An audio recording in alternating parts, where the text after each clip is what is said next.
ठरलं तर मग मालिकेच्या 7 फेब्रुवारीच्या प्रोमोमध्ये एक अत्यंत थरारक वळण पाहायला मिळणार आहे. सायलीने साक्षीला पाहिले आहे ही बातमी प्रियापर्यंत पोहोचते आणि प्रियाच्या मनात धडकी भरते.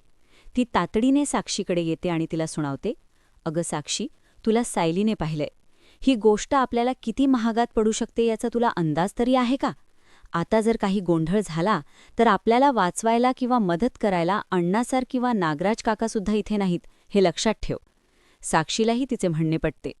दुसरीकडे सचिन आपल्या मोबाईलमध्ये बघून हसत असताना साक्षी त्याला पाहते. संशयाने ग्रासलेली साक्षी त्याला म्हणते, "दाखव मला तुझा फोन." त्यावर सचिन म्हणतो, "वेडी आहेस का तू सॅम?" हे ऐकताच साक्षीचा पारा चढतो. "हो, वेडीच आहे मी," असे म्हणत ती थेट सचिनचा गळा धरते. ती त्याला धमकावत म्हणते, "मला तू वीक समजू नकोस." त्यानंतर ती तिथेच असलेला चाकू उचलते आणि ओरडून सांगते, "मी कोणालाही ठार मारू शकते, मी कोणाचाही खून करू शकते." सचिन तिला शांत करण्याचा आटोकाट प्रयत्न करत असतो.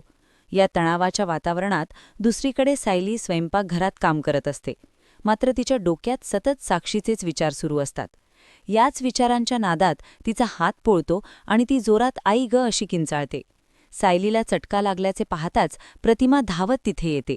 सायलीच्या हाताला झालेली दुखापत पाहून प्रतिमा मायेने त्यावर फुंकर मारते आणि नकळत तिच्या तोंडून शब्द बाहेर पडतात, "गॅसवर काम करताना लक्ष द्यायचं न ग तन्वी."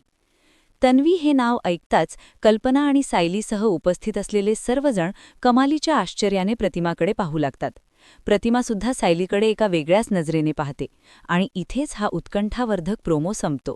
हा प्रोमो इथेच संपलेला आहे. भेटूया पुढील भागात. तोपर्यंत नमस्कार.